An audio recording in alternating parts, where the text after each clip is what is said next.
About 10 years ago, the human genome was sequenced for the first time.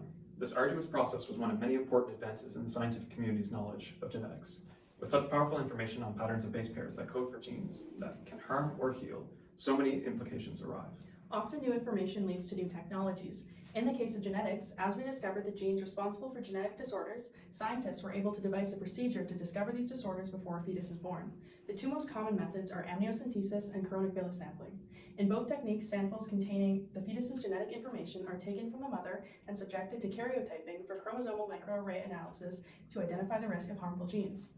As with all new technologies, there are ethical concerns with these techniques. Risks to the fetus, misinformed terminations, and even the mental toll of knowing risks. As such, it is important to fully understand these processes before it can be decided if it's right for you.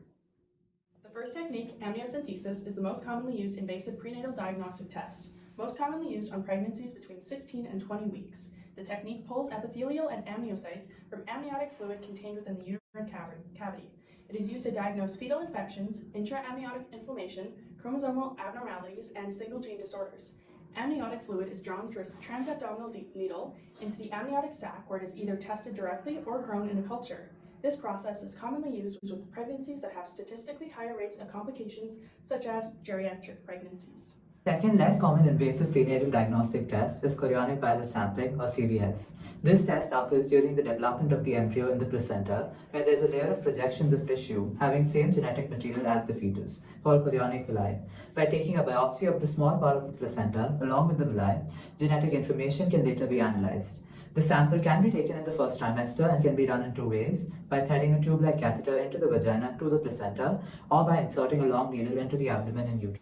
After samples are collected via amniocentesis or CVS, a karyotype can be made. Karyotypes are organized profiles of a person's chromosomes, which allow scientists to study chromosomal alterations that may result in a genetic disorder. The process of making a karyotype begins with tissue samples in which the cells are halted in metaphase by adding coccogene.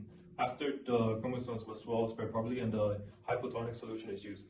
The cells are harvested in order to remove debris.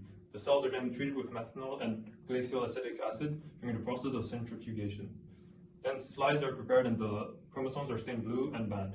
After around 50 to 100 well-separated metaphase chromosomes are then observed, the slides are then examined for obvious conditions such as Down syndrome, Edwards syndrome, or Potts syndrome, known as trisomy 21, 18, and 13 respectively. Trisomy meaning a third chromosome is present instead of the standard chromosome pair. Turner syndrome may also be identified, which is when the baby has a missing or damaged X chromosome. Similarly, Klinefelter syndrome can be identified by an extra X chromosome. Chromosomal microarray is a technique used for finding any underlying genetic defects or structural abnormalities in the developing embryo.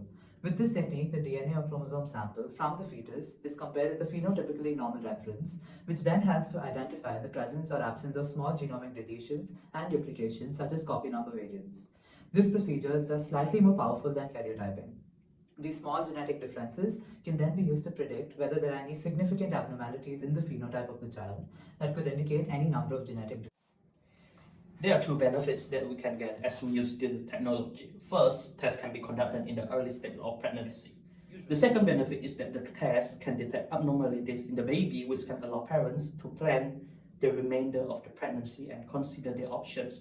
Whether or not to follow through with the pregnancy is a big decision, but many simply use this information to better prepare for a child potential disorder. Although there are advantages that help humanity, this technology also has several disadvantages. The most common drawback is the risk of complications, including miscarriage.